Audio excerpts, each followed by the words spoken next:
Posted by you/gloombitch. My friend got engaged, then she wasn't anymore. This event occurred a few months ago, and I'm still really not sure how to feel about it, so I figured I'd see what the sub could make of it. So I, 22F, currently share an apartment with a few female friends. One of them, we'll call her Sally, had been talking a lot lately about how suspicious she was that her boyfriend might be proposing soon. This made a lot of sense to me, so I was basically ready to hear any day that he had finally popped the question. Then, on the evening of their 3-year anniversary, I swear that Sally told me it finally happened. Here's how I remember it. I was taking a shower, and one of my other roommates was using the bathroom sink to brush her teeth when I hear Sally enter the bathroom. Then, Sally says, "Guess what?" And I hear the other roommate squealing excitedly. Of course, I put 2 and 2 together and say, from still inside the shower, "Oh my gosh, did it finally happen?" Then, Sally, still squealing, says, "Feel my hand," so I reach outside the shower curtain and feel the ring on her finger. I didn't see anything, but I felt it physically, and what else could she possibly have been referring to? Anyway, I tell her congratulations and that I want to hear about everything as soon as I get out of the shower. When I got out of the shower several minutes later, Sally and my other roommates were all behaving very normally, which threw me off. I know that Sally can be weird about receiving a lot of personal attention, so I kind of thought that maybe she had requested that we not ask about it. So I don't bring it up for the rest of the night, or the next day, and everyone continues acting like it never happened. Eventually, I start hearing people making more jokes about Sally's boyfriend waiting too long to propose. So, whatever it was that happened that night while I was showering, it apparently was not that. If that's the case, I really cannot think of what she might have actually been talking about. What do you think? Is this a glitch, or a weird miscommunication that I just can't figure out? Posted by you/Toaton. The bad man in my backyard. Background: parents were divorced, summer day. Would have happened in the early 2000s. Long-time listener, first-time caller. My dad was dropping my siblings, older brother, older sister, and me off at my mom's house. My mom was outside the house, waiting, and came over to chat with my dad as my brother and sister listened along. I decided to go off alone into the backyard. I passed the swing set we had, and noticed a man I'd never seen before, walking quickly away on the other side of the fence before the woods. He was looking right at me, not with a full smile but a pleasant expression. Right at me. This was in a residential, suburban area. It made no sense he was there given the layout of the neighborhood.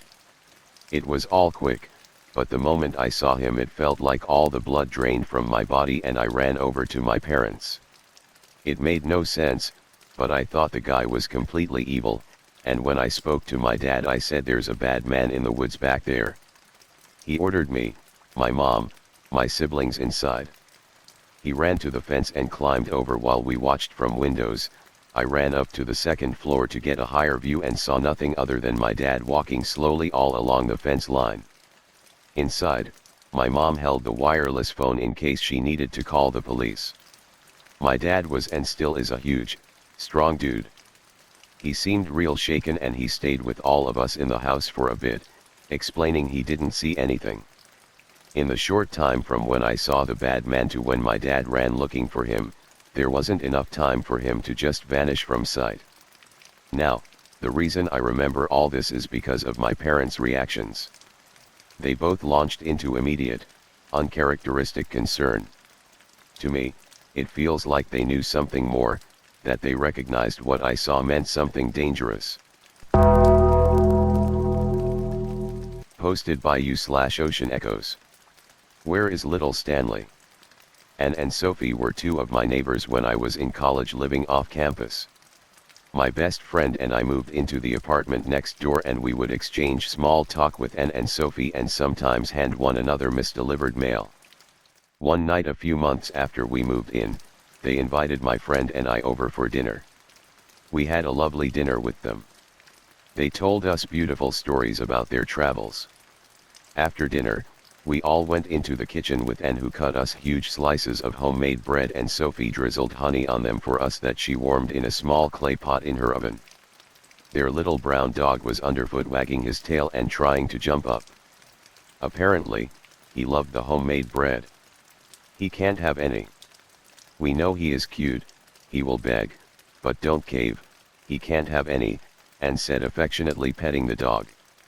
Sophie laughed and said, "Yeah folks, this is Stanley, he's part beagle and he likes to just sleep on our bed until he smells this bread and then he wants to be here." My friend loves dogs and she just flopped right onto the floor with Stanley. They cuddled while Anne played some guitar, we drank a glass of wine, and then as it was getting late we thanked our hostesses and left. As we were walking out the door, my friend and I both stooped down to pet cute little Stanley, and say goodbye to him. Anne and I saw each other the very next day as we both arrived at our front doors after work. I said hello and she smiled big and waved and went into her apartment and I went into mine.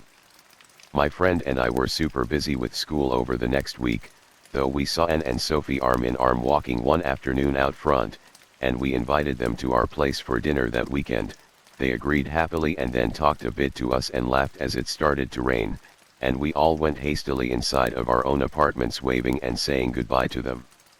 That Friday, my friend and I were so looking forward to Anne and Sophie's visit on Saturday. We were at the local market getting food and planning the meal. We looked up, and who was there but Anne, picking up some apples. We said hi to Anne and she stopped and looked at us. Sophie then came running up and my friend said, "Sophie and Anne, we were just here planning dinner. We wanted to tell you to bring little Stanley too." Sophie's smile faded. She and Anne stood still staring at us. Anne said, "How do you know our names?" My friend and I giggle laughed. Anne always was the one with the kind of serious sort of off humor. We quickly realized she was not joking.